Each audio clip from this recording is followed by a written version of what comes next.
தம்பி நீ எது நினச்சிக்கிறாத, நாங்கள் அள்ளி நேரத்தில் எல்லாருமே உனக்கு கொடை பிடிக்க இருக்கோம். நீ எது நினைக்காத, கவலைப்படாத. உங்கள் பேருங்கம்மா? பேரம்மா. உங்களுக்கும் பாரதிராஜா சாருக்கும் என்ன ரிலேஷன்மா? தம்பிங்க சார். உங்களுக்கு தம்பி? தம்பி சார். தம்பினா இந்த சித்தப்பா மக்கா பெரியப்பா மக்கா அந்த மாதிரிங்களா? ஆமாம் சார். சரி, உங்கள் தம்பி பாரதிராஜா. சரிம்மா, பாரதிராஜாவோட பையன் மனோஜ் திடீர்னு ஒரு இறந்துட்டாங்க. இறப்பு செய்தி கேட்டோன்னு உங்களுக்கு எப்படி இருந்தது? ரொம்ப சங்கடமா இருந்துச்சு சார். 10 மணிக்கு மேலே தகவல் தெரிஞ்சிச்சு. வண்டி வரதா சொன்னாங்க, அது எனக்கு தெரியல. இல்லாட்டி வண்டியில் கூட நான் கூட சேர்ந்து போயிருப்பேன். தம்பி மேலே அவ்வளவு சங்கடம்.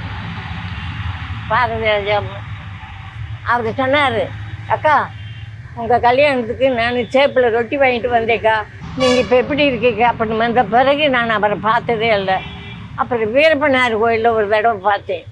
தவறு மனோஜ் வந்து யாருன்னு விசாரித்து கை பிடிச்சி குலுக்கினார். இன்றைக்கி அவருக்கு இப்படி ஒரு இருந்துருச்சு. இன்றைக்கி அவர் தவறி மையம் ஒரு நல்லது செய்து போக, இன்றைக்கி அந்த பையன் தவறி இன்றைக்கி அப்பா இன்றைக்கி இந்த நிலைமையில் இருக்கான்னா ரொம்ப கஷ்டம்.